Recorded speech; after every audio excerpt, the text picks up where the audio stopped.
Մի անգամ ամուսինը կնոջը ասում է, որ առավոտյան պիտի գնա դաշտ աշխատելու։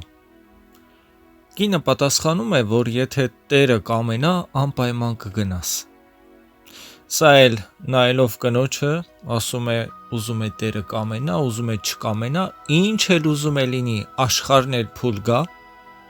պիտի գնամ ես իմ գործին։ Այսպես առավոտյան արթնանում են եւ ամուսինը գնում է դաշտ աշխատանքի։ Հանկարծ մի որոշ ժամանակ անց ամպրոպ է սկսում, կայծակ, անձրև, կարկուտ, փոթորիկ։ Կինը անհանգիստ նստած է տանը եւ հանկարծ լսվում է դռան թակոցը։ Կինը հարցնում է, թե ով է,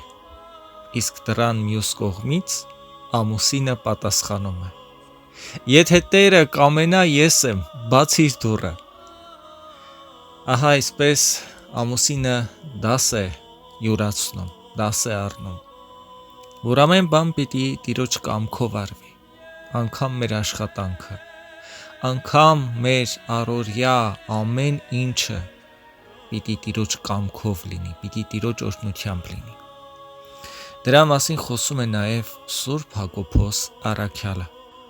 Սուրբ Հակոբ առաքյալի թղթի 4-րդ գլխում կարդում ենք. Գանք այժմ նրանց, ովքեր ասում են. այսօր կամ վաղը կգնանք այսինչ քաղաքը, 1 տարի կմնանք այնտեղ, առևտրով կզբաղվենք եւ դրամ կշահենք։ Դուք որ չգիտեք վաղվա մասին, ինչպիսին կլինի ձեր կյանքը, քանի որ մի ամպ է ձեր կյանքը, որ մի պահ երևում եւ անհետանում է։ Փոխանակ ասեիք, եթե Տերը կամենա եւ ապրենք, կանենք այս կամ այն բանը, բայց արթ եք ձեր ամբարտավանությամբ։ Այսպիսի ամեն պարծանք չար է, ով գիտի թե ինչ է բարեգործությունը եւ բարիք չի անում, նրա համար դա մեղք է։ Տեսնում եք, Սուրբ Հակոբոս առաքյալը ասում է, փոխանակ ասեիք, եթե Տերը կամենա եւ ապրենք, կանենք այս կամ այն բանը։ Ուրեմն մեր ամեն մի գործի մեջ Աստծո օրհնությունը խնդրենք